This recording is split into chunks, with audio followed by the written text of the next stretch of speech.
Right now, beneath the waters east of Taiwan, something that seismologists have been quietly dreading for decades appears to be stirring. And the numbers coming out of monitoring networks in the past several weeks are unlike anything recorded in recent memory. We're not talking about routine background seismicity. We're talking about a measurable, documented escalation in a fault system that researchers at multiple institutions have flagged as one of the most dangerous and underappreciated seismic threats on Earth: the Manila Trench, a subduction zone stretching nearly 1,100 kilometers through the South China Sea and curving up toward Taiwan's southern tip. And if the stress accumulating along its northern segment were to release catastrophically, the consequences for 24 million people living on Taiwan alone, not counting the Philippines, not counting coastal China, not counting the broader Western Pacific, could be staggering in a way that would redefine what we mean when we use the word disaster. So what's actually happening? What are the monitoring systems showing? And why are some of the world's leading seismologists now saying that the combination of factors currently converging around Taiwan represents a threat window that deserves far more public attention than it's receiving? That's exactly what we're going to work through today: the geology, the data, the history, and what all of it might mean for one of the most densely populated island systems on the planet. Let's start with where Taiwan actually sits, because the geography alone tells a story that most people have never heard. Taiwan is not merely an island in the Pacific. Geologically speaking, it is a collision in progress, a slow-motion crumple zone, where the Eurasian plate and the Philippine Sea plate have been grinding against each other for millions of years, producing the central mountain range that runs like a spine down the island's length. Mountains that, in geological terms, are still growing, still being pushed upward by forces so immense they're difficult to conceptualize. The island rises more than 3,900 meters above sea level at its highest peak, Jade Mountain. And what you're looking at when you see that elevation is not ancient, stable geology. You're looking at the surface expression of active, ongoing tectonic violence happening directly beneath a population of 24 million people. Now compound that with the fact that Taiwan sits at the intersection of not one, but multiple fault systems. The longitudinal valley fault runs along the eastern side of the island. The Chalongpu fault, which you'll hear more about shortly, cuts through the western foothills. There are dozens of additional active fault structures mapped across the island, some well characterized, some still poorly understood. And then, to the southwest, stretching down into the South China Sea, lies the Manila Trench, a geological structure that until relatively recently was considered primarily a threat to the Philippines. That assessment is changing. What makes the Manila Trench particularly alarming from a Taiwanese perspective is its geometry. The trench runs roughly north-northeast, and its northern terminus approaches within striking distance of Taiwan's southern coastline. Models suggest that a major rupture along the northern portion of the trench could generate not only violent ground shaking across Taiwan, but potentially a tsunami with approach times so short, some estimates suggest as little as 15 to 30 minutes to reach southern Taiwan's coast, that meaningful evacuation for coastal communities could be nearly impossible. That's the scenario that keeps Pacific Tsunami warning specialists up at night. And the reason it's relevant right now is that the Manila Trench doesn't appear to be behaving the way a quiet, stable subduction zone should. To really grasp what scientists are seeing, you need to understand something fundamental about how subduction zones work, because this is the mechanism that makes events like the 2004 Indian Ocean earthquake and the 2011 Tohoku disaster possible. And the Manila Trench belongs to the same category of geological structure that generated both of those catastrophes. Subduction zones are places where one tectonic plate dives beneath another. The Manila Trench marks where the Eurasian plate is being overridden by, or depending on which segment you're looking at, is overriding, the Philippine Sea plate and the South China Sea oceanic crust. These plates are not moving smoothly. They're locked. Friction between the plates causes them to stick together, even as the deeper geological forces driving plate motion continue to push. The plates want to move. They can't. So instead, stress accumulates, year after year, decade after decade, century after century. You can think of it like slowly compressing a massive spring. The spring stores energy. It doesn't release it gradually. It releases it all at once, in a single violent event, when the friction holding it in place is finally overcome. That release is an earthquake.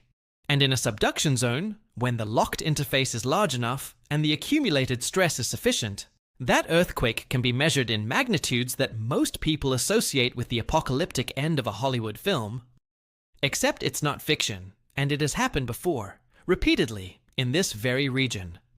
What monitoring networks have been detecting along the northern Manila Trench and the surrounding fault systems is a pattern that researchers at the Institute of Earth Sciences at Academia Sinica in Taiwan have described as a period of heightened seismic coupling, meaning the plates appear to be more tightly locked than historical baselines would suggest, while simultaneously showing increased microseismic activity at depth. In practical terms, that combination indicates stress accumulation. The spring is compressing. How much it's compressed and what the threshold for release might be are questions that science can characterize but not answer with precision. But the directional signal that something is building appears, based on available data, to be real. In the past 90 days alone, seismic networks have recorded more than 2,400 earthquakes of magnitude 2.0 or greater within a 300-kilometer radius of Taiwan's eastern coastline. That's not unusual for a region this tectonically active. But the depth distribution of those events and their clustering pattern along specific fault segments has attracted the attention of researchers who specialize in pre-rupture seismic sequencing. Several of those events exceeded magnitude 5.0. One, in April of this year, briefly triggered tsunami advisory assessments before being downgraded.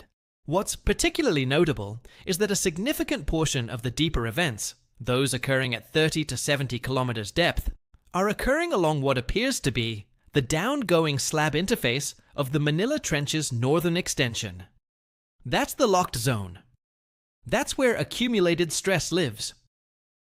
Scientists at the USGS Pacific Northwest Seismic Network, in collaboration with Taiwanese researchers, have been using GPS ground deformation data to track millimeter-scale movements across the island. And those measurements are telling. Parts of eastern Taiwan are showing deformation rates that suggest the crust is being compressed at a rate of approximately 8 centimeters per year, one of the highest documented compression rates for any landmass on Earth. That energy has to go somewhere. It either bleeds off gradually through smaller events, or it waits. History suggests it often waits. And speaking of history, what history has to say about this region is something every person living in Taiwan, every policymaker in Taipei, and frankly, every emergency management official in the Philippines and coastal China should be forced to reckon with. Because this is not a theoretical threat, this is a threat with a documented track record. The 1999 Chichi earthquake, magnitude 7.6, occurring on the Chalungpu Fault in central Taiwan, killed more than 2,400 people, injured over 11,000, and left approximately 100,000 buildings either destroyed or severely damaged. At the time, it was described as the most destructive earthquake in Taiwan in the 20th century. And here's what makes that event particularly relevant to the current conversation. The Chalungpu Fault, while significant, is not the Manila Trench. It's not the longitudinal valley fault. It is one of the smaller structures in Taiwan's complex fault network. A magnitude 7.6 on a secondary fault caused that level of destruction. What would a magnitude 8.5 or 9.0 on the Manila Trench's northern segment look like? Models suggest the answer is categorically different. We're not talking about a larger version of Chichi. We're talking about a different class of event entirely. Go further back, and the record becomes both richer and more sobering.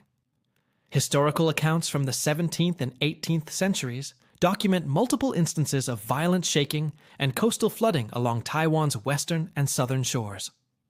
Events that, based on the written descriptions of ground behavior and wave heights, were almost certainly significant subduction zone earthquakes and associated tsunamis.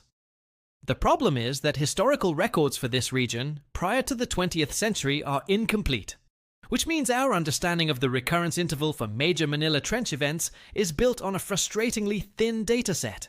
Some researchers estimate the recurrence interval for a magnitude 8.5 or greater event on the Manila Trench at somewhere between 200 and 400 years. Others, working from different methodological approaches, suggest the interval could be longer, or that we may already be within it. What's documented with more confidence is the 1867 Keelung earthquake and tsunami, which struck northern Taiwan and generated waves that killed hundreds of people along the coast. Accounts from surviving communities describe the sea withdrawing suddenly before surging inland with devastating force, the classic signature of a tsunami generated by an underwater fault rupture. The Keelung event likely originated on a fault system connected to the broader Taiwan tectonic complex, not the Manila Trench specifically, but it demonstrates unambiguously that this is a region capable of generating catastrophic tsunami-producing earthquakes with real documentable human consequences. Now, in the Philippines, the Manila Trench's threat history is even more direct. While the trench has not produced a fully documented megathrust rupture in the modern instrumental record, which is itself a fact that seismologists find concerning rather than reassuring, paleoseismic studies, meaning the geological detective work that reads ancient earthquake evidence encoded in sediment layers, sand deposits, and coastal stratigraphy, have identified signatures of prehistoric tsunami inundation along Philippine coastlines consistent with massive offshore rupture events. Dr. Kelvin Rodolfo at the University of Illinois, who has spent decades studying Philippine geological hazards, has written extensively about the potential for a Manila Trench megaquake, describing it as a hazard that has received inadequate attention relative to its probable impact. That brings us to what's happening right now, in real time, with the monitoring systems watching this system. Taiwan's Central Weather Administration operates one of the densest seismic monitoring networks in Asia. Over 700 seismograph stations distributed across the island and surrounding sea floor, capable of detecting events well below the threshold of human perception. Those stations are currently reporting data that, when visualized as a time series, shows a measurable uptick in event frequency along the Ayunasi, eastern and southern fault corridors over the past 18 months. It's not a spike. It's a trend. Gradual, sustained, and, to researchers familiar with pre-rupture seismicity patterns in comparable systems, the kind of trend that warrants elevated attention. The Pacific Tsunami Warning Center, operated out of Honolulu and part of the NOAA network, has updated its regional threat assessment for the South China Sea and Philippine Sea Basin multiple times in the past 2 years. While the center has not issued any standing public warnings for the Manila Trench specifically, and it's important to be clear that there is no current official warning in place, internal modeling exercises and published research from affiliated scientists have consistently identified the northern Manila Trench as a source capable of generating a Pacific-wide tsunami event. The DART buoy network, deep ocean tsunami detection buoys positioned throughout the Pacific, has been expanded in this region. A practical step that speaks to institutional concern even when official statements remain cautious. Here's something that deserves more attention than it typically gets. Taiwan's tsunami warning infrastructure, while improving, still faces a fundamental physical constraint that no amount of technology can fully solve. The proximity of the Manila Trench's northern end to Taiwan's southern coast means that for certain rupture scenarios, the tsunami travel time to populated coastal areas could be shorter than the time required to disseminate a warning, trigger alerts, and get people moving inland. This is not a hypothetical gap. It is a documented challenge that Taiwan's National Science and Technology Center for Disaster Reduction has explicitly identified in published assessments. The window between rupture and wave arrival, in the worst-case scenario modeling, might be 15 minutes. Some projections suggest even less for the southernmost coastal communities of Pingtung County. Evacuation planning for that timeline is, to put it plainly, extraordinarily difficult. And yet the preparedness gap is not uniform. Taipei, situated in the north and somewhat more distant from the Manila Trench source zone, would have more warning time for a tsunami component, but would still experience violent shaking from a major event, given the island's overall seismic connectivity. The question of building stock is significant here.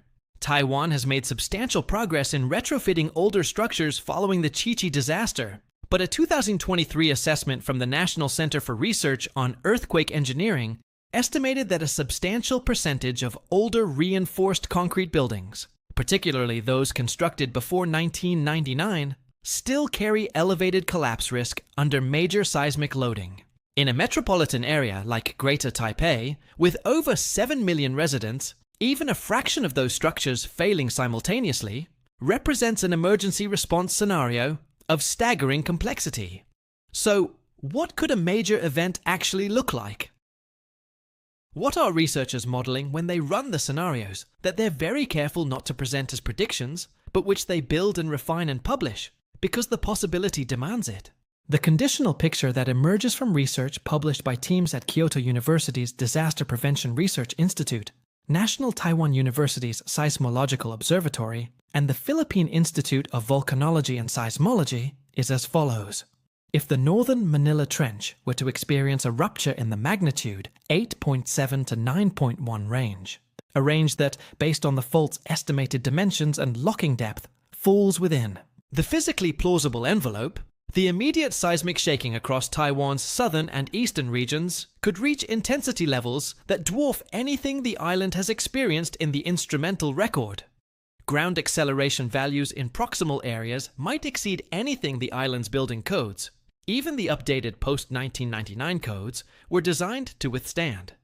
Within minutes of a rupture of that scale, a tsunami would begin propagating outward from the rupture zone. Initial wave heights in the near field, meaning directly above or adjacent to the rupture, could potentially reach tens of meters, though estimates vary significantly depending on the rupture geometry. For Taiwan's southern coastline, models suggest potential inundation extending hundreds of meters to over a kilometer inland in low-lying coastal areas. Cities like Tainan, Kaohsiung, and Pingtung City, with a combined metropolitan population exceeding 3 million people, sit in zones that tsunami modeling identifies as potentially vulnerable, depending on wave approach angle and local coastal bathymetry. The Philippines would not be spared. Manila, situated on Manila Bay's western shore, might be partially shielded by the bay's geometry from direct tsunami impact. But the eastern Philippine coastlines facing the trench directly, particularly Luzon's western coast, could face significant wave arrivals. The Philippine coastline has limited tsunami early warning infrastructure in many areas, and the combination of a major earthquake and tsunami arriving with limited warning time in a country where coastal communities often have minimal evacuation, route infrastructure represents a compounding crisis scenario. And then there are the secondary effects, the cascading consequences that don't make the immediate headlines but shape the aftermath for years. A major rupture of this nature could trigger submarine landslides along the continental slopes adjacent to the trench, potentially generating additional local tsunamis independent of the primary rupture.